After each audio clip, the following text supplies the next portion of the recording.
What's going on, everybody? Welcome back to another episode of the FF Ballbusters podcast. Thank you for joining us. My name is Eric. That's my co host, Will. And today we're going to be diving back into the 2024 class, specifically looking at last weekend's games, all of the conference championship games, and the best performances from all of the 2024 class kind of relevant rookie names that are going to be coming out next year. But real quickly, before we dive into that, Will, do you have anything to say to the people? Absolutely. You guys been doing a great job supporting and doing all that great YouTube stuff. So make sure we keep continuing to do that. If you're new to these videos and you like the content and you like the information we've been giving out, hit that subscribe button, hit that notification bell. That way you know when we drop all of our latest videos. And with that being said, I think we can go ahead and get into it. Absolutely.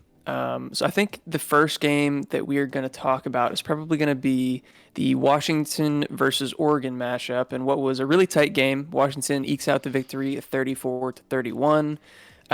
Tons and tons of guys that are going to be in this 2024 class that are going to be fantasy relevant come next year, all starting in this game.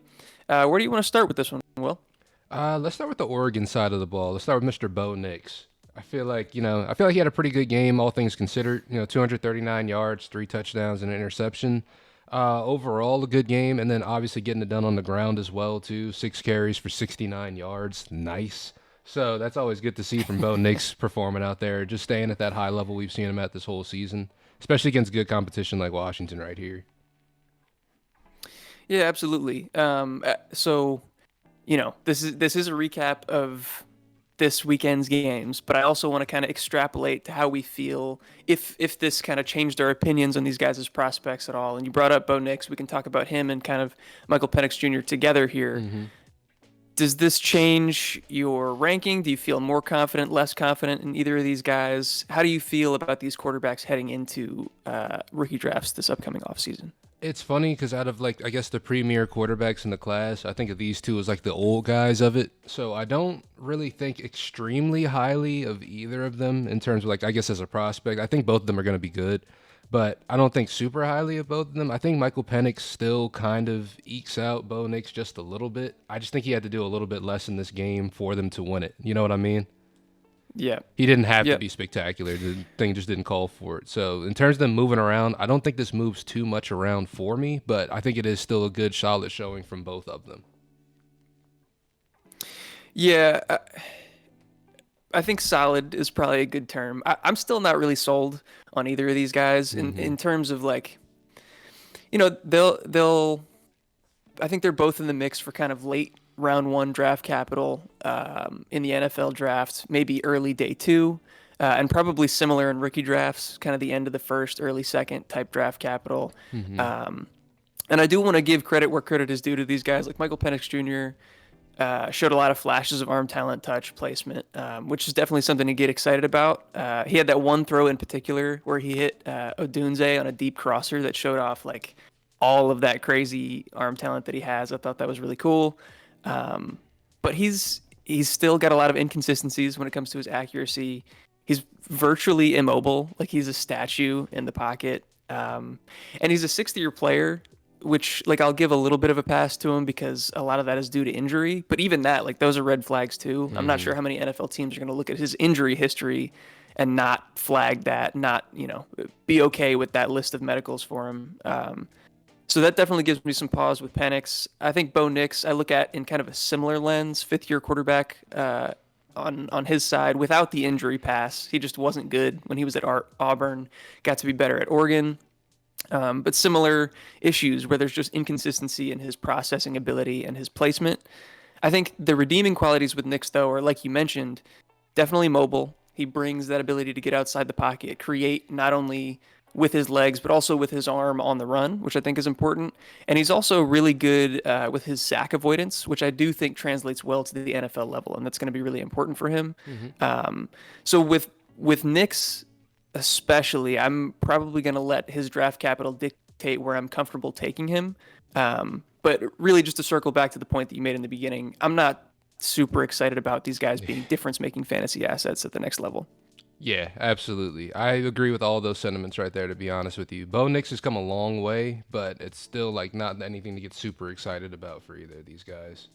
But I want to see what Yeah. they do at the next level. I will say, like you said, draft capital will say a lot and where they end up landing at. Absolutely. Let's talk about some of these wide receivers because there's some big name wide receivers really on both sides of the ball. The more impressive day definitely coming from the Washington side. Do you want to get into some of the guys that had big days here? Yeah, obviously, we talked about Romo Dunze earlier. Obviously, he came out here and did what he was supposed to do with 8 catches, 102 yards. Just wasn't able to find pay dirt, but that's okay because obviously he was super involved with this offense. Another big name that we talked about, I guess in our wide receiver rankings as an honorable mention was Jalen Polk, somebody who, run alongside with Romo Dunze, who had a pretty good game, not a great game. But Jalen McMillan popped off with 9 for 131. You know what I mean? Yes. I feel like out of the three, we were looking at the other two, but Jalen McMillan kind of really popped off at this last sort of. I know he was someone you brought up, though, so you've had your eye on him a lot this season so far. So what do you think about Jalen McMillan popping up this week? Really, really encouraged and excited to see this performance from him. Obviously Odunze is the headliner. He's the best of the bunch, and he's going to get drafted the earliest.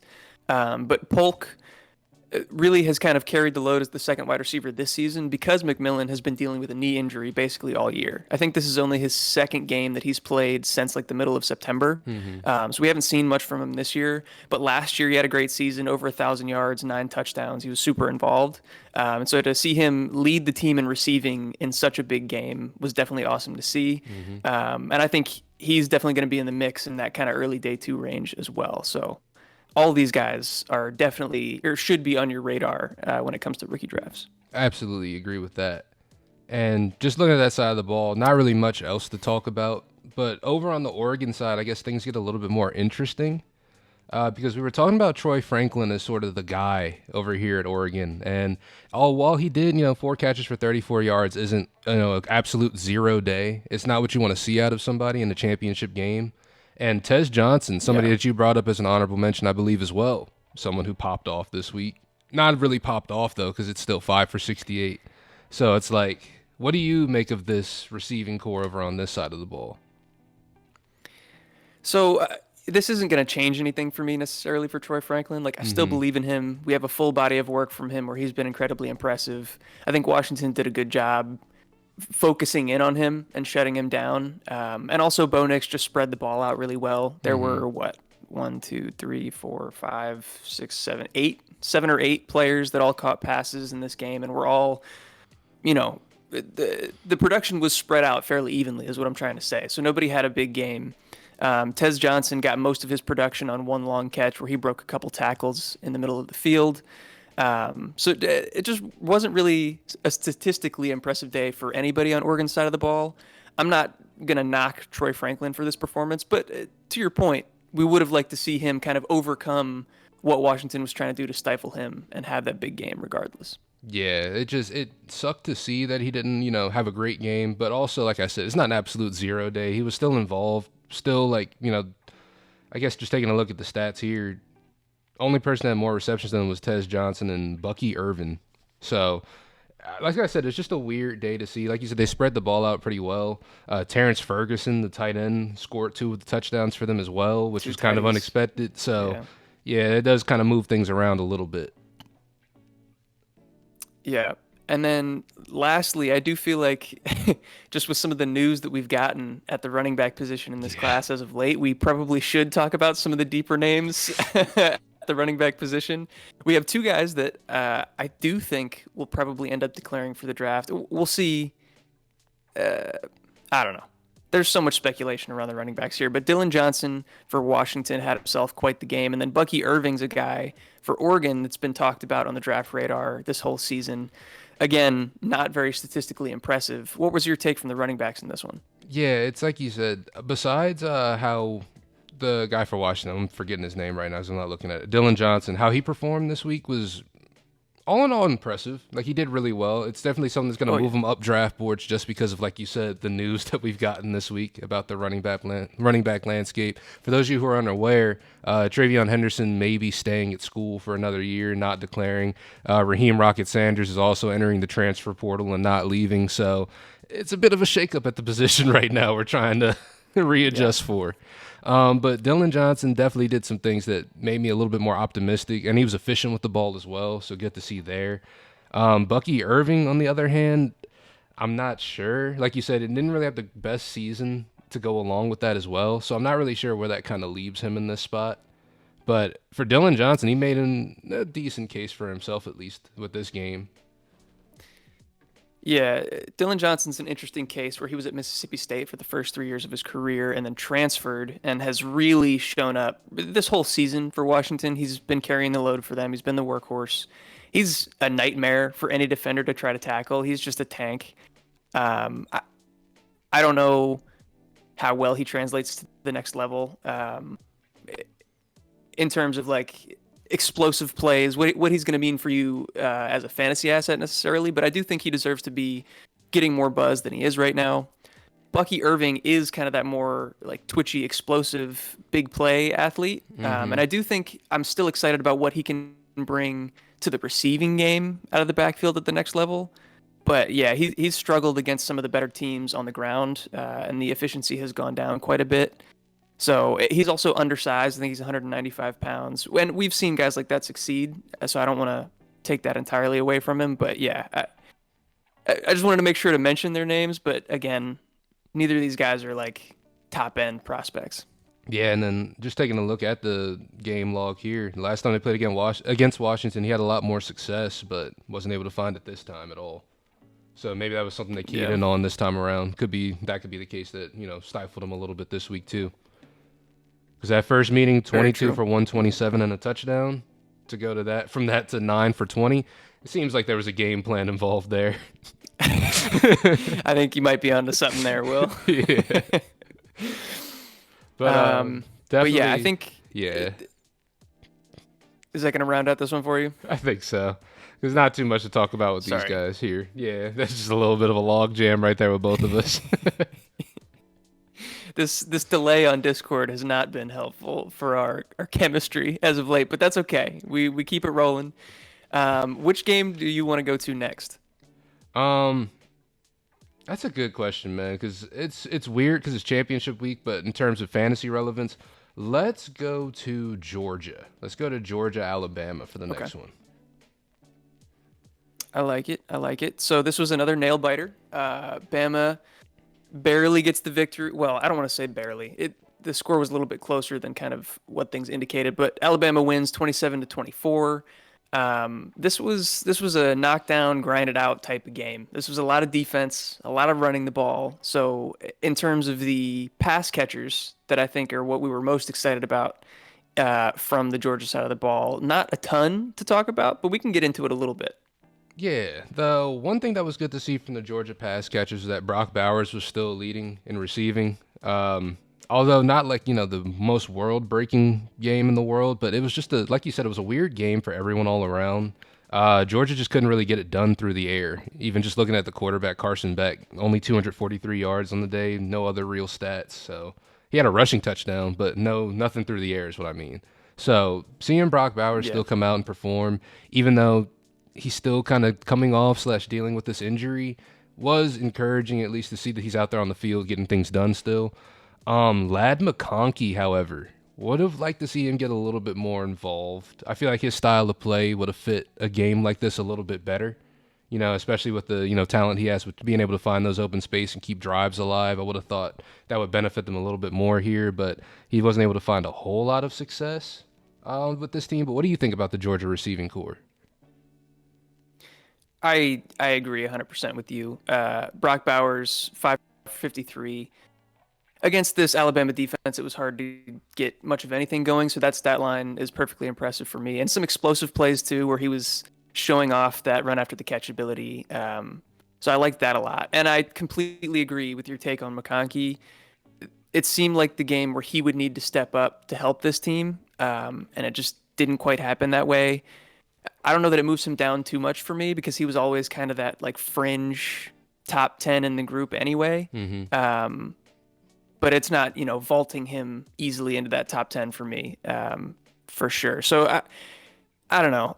I don't want to have too big of takeaways because this Alabama defense is just legit. It's a tough game. Really good because they're going up against. He's got Kool-Aid McKinstry as a matchup pretty often, and that's a guy who's going to probably go top 10 this year. So it's not like you said, it's not like they're playing against slouches whatsoever. So I don't want to take anything away from him. Absolutely. Like you said, it doesn't bump anyone down. I just would have liked to see him do more. No, I completely agree. And you mentioned Carson Beck. I do think he's somebody to keep an eye on. I don't know if he's going to declare. He's a junior this year, um, but I could see him being like a mid to late day two guy if he did declare, and if he stays and declares next year, he could definitely be somebody to have on your radar. This is his first year starting at Georgia, so he might want to come back and get another year under his belt. But I was intrigued by what we saw from him against what was a really tough defense. No, I absolutely agree. Like, it's just one of those games. It was just a really tough game. No super standouts, but just a good game all around. I really feel like it's a good football game, I guess. It's nothing that's really going to stand up on the Yeah, fantasy stat sheet, but it's a good football game out of Georgia. And then looking at the Alabama side of the yeah. ball, none of these guys have really been on the radar, except for maybe Roydell Williams. He's been on the radar a little bit in, I guess, some mock drafts. But is there anybody who is sort of, I guess, jumping off the page at you from Alabama? I know Jalen Milroe probably won't be able to declare until next year. He's a sophomore. But I'm Even if he but he's an does, Alabama quarterback, so he's not really someone we're really looking at too much. You know what I'm saying? I mean that, and like even if we're not gonna helmet scout, like I just don't think he's developed enough as a passer right now. Most of the damage that he's doing is on the ground game. He did Mm-hmm. have two touchdowns this game, which I thought were impressive. But the only other guy on the Alabama side of the ball for 2024 that I think is worth talking about is Jermaine Burton. Only went 2 for 28, but did find the end zone. I think he's fairly explosive. He's a really good downfield receiver when given the opportunity. Jalen Miller only completed 13 passes in this one, so there wasn't a ton to go around. But we've seen some highlight reel type plays from him, and I think that he could be a field stretcher at the next level. But no, I think to your point, there's not too much to talk about from Alabama's side. Okay, so I guess that's pretty much gonna wrap up that game right there for us. What's the next one you want to talk about here? I want to get into this Texas game because I think there's quite a few players to talk about, at least at the wide receiver position for Texas, and they all, or from the receiving game, not just wide receivers, and they all really impressed me in this one specifically. And I hope I'm saying his name right because I feel like I've kind of gone back and forth. Is it Adonai Mitchell? Is that how you're supposed to say it? I actually have no idea how it's pronounced. I think I've heard Adane as well. I've heard Adane, and Adonai. I've heard all three of them. But anyway, A.D. Mitchell, because I've also heard it abbreviated as such. We'll go with A.D. Mitchell.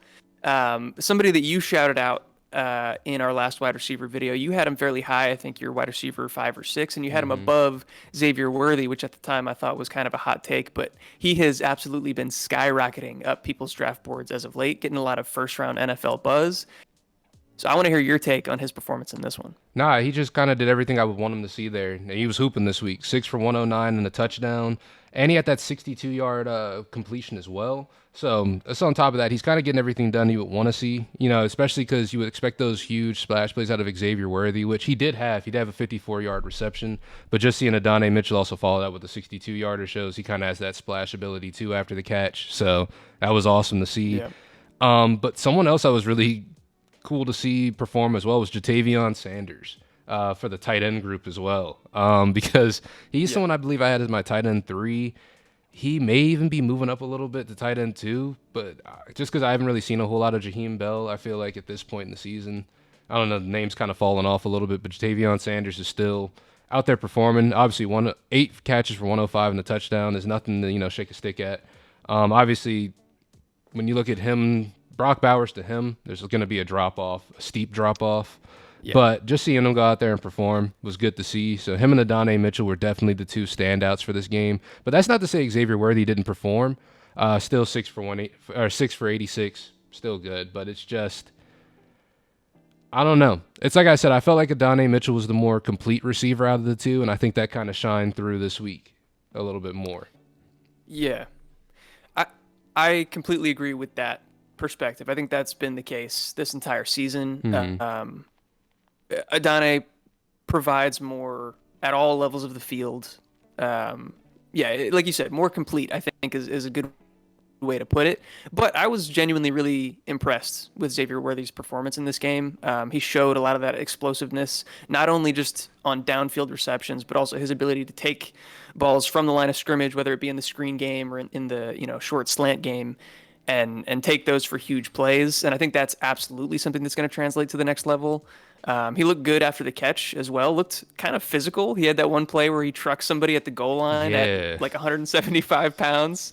So some aggression. You always love to see that from the little guys. So yeah, this entire group was really impressive to me. Definitely think Adonai Mitchell is going to continue to rise up draft boards, not only in the NFL but also our rookie drafts.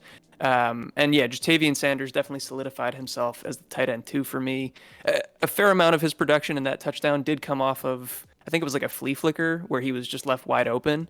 But the remainder of the production was definitely impressive. So yeah, the other thing I wanted to talk about, Quinn Ewers completing 35 passes, 452 yards, and 4 touchdowns is going back to school. I was saying he's staying. What the hell? Yeah. I mean, like there are a lot of quarterbacks in this class, so he would be competing with some big names. He's going to make life at Texas very interesting because they got Malik Murphy there. They got Arch Manning there. So I don't know what kind of transfer deal that's going to lead to and where those guys are going to go. But yeah, hopefully we see Quinn Ewers come out at some point because I feel like we've been waiting on it. This guy has the talent.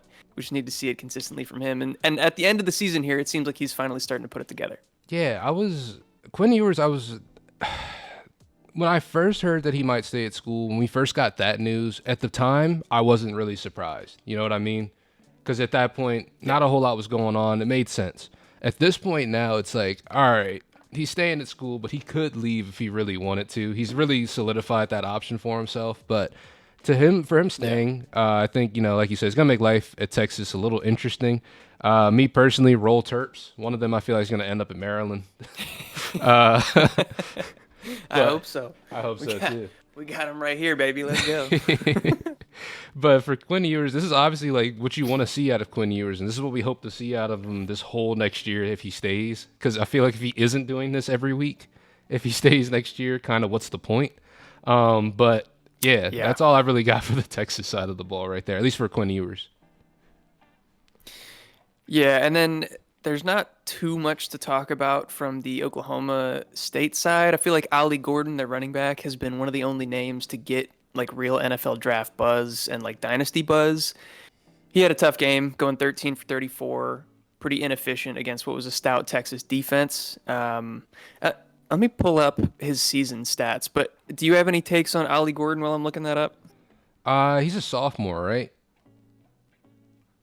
Oh, is he a sophomore? I Am I believe tripping? so. I think he's No, you're totally right. Yeah. So, okay.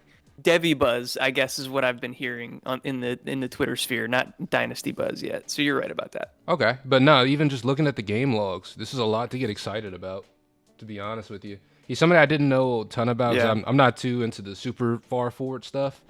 But in terms of just taking a look at what he is here, this is definitely stuff to get excited for going into next year. Just there's a few games in here where, 3 for 12, 12 for 25, but 34 for 166. First off, 34 carries is insane. But 25 for 271, 29 for 282, 29 for 168, 21 for 136, 18 for 121. These are all consecutive, by the way, I'm listing off. So it's impressive to see. It's definitely something to get excited for. Yeah, he's already it's basically the end of the season, but he's almost at 2,000 scrimmage yards for the season, which is pretty crazy. Yeah, he's hooping. He's out there doing the thing. He's getting it done. So that's definitely exciting. And 21 tutties? Yeah. That's wild. He had 5 against BYU. At Kansas, 29 for 168 in the touchdown on the ground, and also 6 for 116 in the touchdown through the air.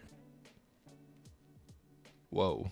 Definitely somebody to keep on your radar. Yeah. Clearly, somebody that I had heard of, somebody that I had heard talked about on Twitter, but obviously we're kind of learning some things as we go here. Somebody to keep an eye on for the 2025 class for sure. Yeah, that's exciting. But I think that rounds out that game for me. Would you agree? Yeah, absolutely. I don't think there's too much of anybody else to talk about there. All right. two more relevant ones here. Which one do you want to go to next? Let's go Michigan. Let's go Michigan. Ooh, Because we dig haven't it, really talked a dig it. whole lot So of, I guess, relevant running backs, and this is a time we really, really get to talk about one here. absolutely. Just total domination in this Yeah. game, as we expected. Michigan steamrolls the Iowa Hawkeyes 26-0. Obviously, definitely want to talk about the running backs in this one. Um, I I want to talk about JJ McCarthy, but I don't know how much we learned in this one either. I feel like every week we're like, please give us the chance to actually evaluate him. We're asking for a game script where he has to throw the ball, where it's important for him to do something. But I don't know. Michigan just wins in the trenches every single week. So it's tough to take anything away from him. Yeah, I mean, one thing we can take away is he's good at following orders, you know? He's good at doing what he's supposed to do. Because 28 for 30 Yeah. shows a lot of efficiency. 4.9 yards average means they're just keeping it close. Was it 28? I thought it was 22 for 30. Am I looking at the wrong Did I say stat line? 28? I meant to say 22 if I did. I'm sorry about that. Okay. I'm looking at it now. It's 22 No, for you're good. 30, Either but it's way, still efficient. Yeah. yeah. Yeah. And then looking at the running backs, Blake Corum, 16 for 52 and 2 touchdowns. Like you said, it's tough to talk about this game because it's some fantasy relevant people, but it was a blowout at the end of the day. So, like Blake Corum, he did what he was supposed to do in this situation. It's not the flashiest day in the world, but he literally did not have to have the flashiest day because they won by 26. The other team didn't even score. So, in terms of him, how do you have Blake Corum ranked in terms of your running backs for this class? Now that So with the news honestly, given this week. that's the thing is like there's so many names that are kind of up in the air at this point that I'm not exactly sure where he falls number wise into my rank. But he's been incredibly impressive this season, even in Mhm. games like this, like you said, where it's not flashy. He's not putting up a bunch of crazy counting stats. I feel like he does everything right. He does Mhm. exactly what the coach asks him to do every single play. He's efficient in his movements. There's no wasted steps. He's a smart running back. He hits the holes right. He's tough. Um, I think that he's going to have success at the next level. I don't think that he's, a crazy explosive athlete. So I don't think he's going to provide super high, like top end fantasy upside. But he's absolutely going to have a role come Sundays next year. I don't know, man. I don't think there's going to be, if Travion Henderson doesn't declare, I don't think there's going to be a single running back drafted in the first round of rookie drafts next year. Being honest, yeah. Being honest, even with Trevion Henderson there, it was kind of tough to have a running back in that first round of rookie draft still. So I definitely can see that 100%. Because none of these guys Yeah. besides him have really, really stood out. Like Blake Corum, he's done well this season, but he just hasn't really been a super standout running back. Same with another guy we're probably going to talk about later on today. I'm sure more people are higher on him though, but we'll talk about that when we get there. But yeah, Blake Corum not really going great. He's going to have a role in the NFL for sure. Like you said, some team's going to use him and they're going to like him. But he's just not a world breaker for me. And Donovan Edwards, who we thought was going to be like the better running back out of these two, obviously didn't get the burn this year. He was dealing with some injury stuff, I believe, too, early on in the season. And he entered the transfer portal, I believe, too, didn't he, earlier this season? So Yeah. To is be that still completely honest, I'm rescinded not or? exactly sure. Yeah, I don't know how that works when he declares that he wants to enter the transfer portal like early on in the season. Like, if he still does that, then he'll stay next year. I don't know. You know, Again, like so it's many weird. question marks. Yeah. Um, and you mentioned like, I don't even know that I would have said he was going to be the better running back of the two, but definitely the more fantasy relevant of Yeah, the two because he's more explosive and much more involved in the receiving game yeah. than Blake Corum has been. But he's definitely been relegated to that number two role this year behind Blake Corum. And then, not that there was ever too much to talk about from the wide receivers at Michigan, but Roman Wilson, I feel like, has been talked about at least a little bit in terms of where he's going to end up in this class. Not an impressive day, 1 for 14 on the stat sheet. So, Not what you want to not that see. he was even sniffing the top 10, but yeah, not what you want to see. You're right. And honestly, looking at how far he is up this box score, it means he had a good amount of targets as well. He didn't just have one target. Because he's right below a guy who, Donovan Edwards with 4 receptions. So he had to have a good amount of targets at least. Yeah. Couldn't do anything with it. So it's tough to see. Iowa, not too many people to really talk about, but someone I wanted to mention at least looking down the pipe. Addison Ostrenga, the tight end. Okay. He's a sophomore. He's a tight end. Enlighten me. 7 for 50 this week, 6'4", 255. Not saying he's a world breaker, but he's an Iowa tight end who's producing as a sophomore. Might be someone you want to keep an eye on. That's it. That's all I got. Gotta keep your eyes on him. No, I like it. Yeah. I like it. I'm glad you brought him up because I didn't have anything to say about the Iowa side of the ball. But obviously, we have to keep our eyes on all of these Iowa tight ends. So I like the production there. Before we leave this game, we talked about him briefly at the top. Obviously, we'll keep saying it. We want to see a game from J.J. McCarthy where he's forced to handle some responsibility, to throw the ball in meaningful situations where it's not, Drawn a 20, up perfect 26 to nothing blowout. Yeah. That too. I will say in this game, he looked solid, but I still have concerns about his ability to throw the ball with touch. Every throw he has is a fastball, and that's just not going to work at the next level. The arm talent and zip that he does have is impressive when it's necessary, but it's not always necessary, and it seems like that's the only pitch he has. Do you agree with that take? And like, I don't know. Does this game change anything for you, having seen this performance, or is this the same as always? Honestly, just looking at this performance, it just makes me so upset that the 49ers already have a quarterback because he would be perfect for the 49ers. He'd be picture perfect. But it's like you said, I want to see him do more, and at least we've still got games coming up, like really meaningful games to watch J.J. McCarthy playing. Because these college football playoffs, I think it's going to show us more of who he is. Because I'm waiting to see who's going to be the Notre Dame out of all of these teams. Which, sorry to any Notre Dame fan if you're watching this. It's just... Damn. Yeah.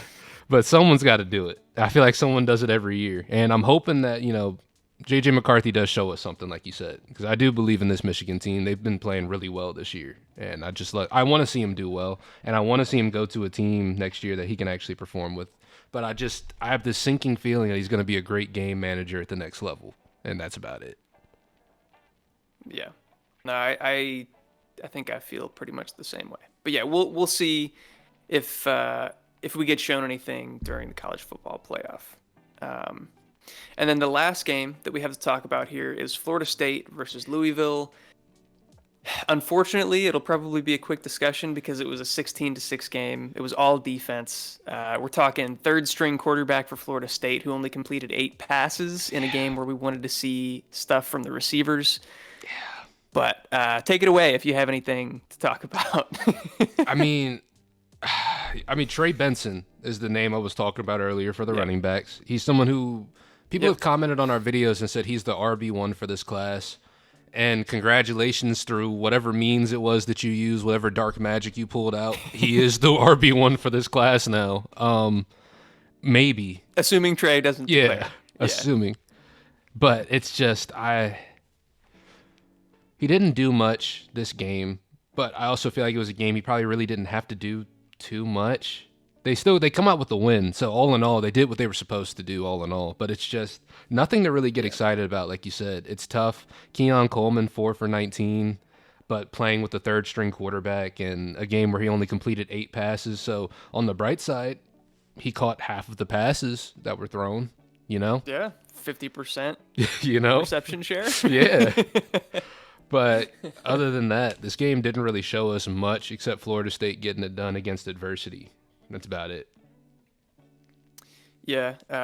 Trey Benson also getting 2 of those 8 completions was nice to see. Him getting involved in the receiving game is good.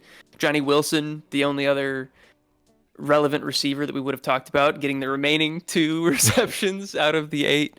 So at least all of the guys that we would have wanted to talk about were the ones getting the touches, so that's good to see. But yeah, tough to take too much away from that side of the ball. One guy that we haven't talked about yet in a video that I think deserves some love, Jamari Thrash from the Louisville side of the ball, the leading receiver on their end, going 7 for 57. He's actually had a pretty impressive season as somebody that has, as of late, kind of popped up onto my radar.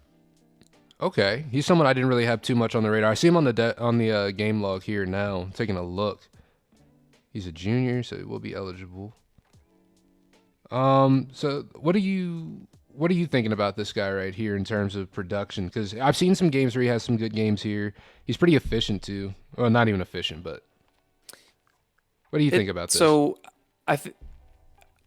I mean, I'm not very impressed with the quarterback play from Louisville, so I wouldn't expect consistency from any of the Yeah. receiving options. And again, like I said, this is more of a recent development where he's somebody that I hadn't looked too deep into throughout the season, but as of late, he's kind of been more on my radar.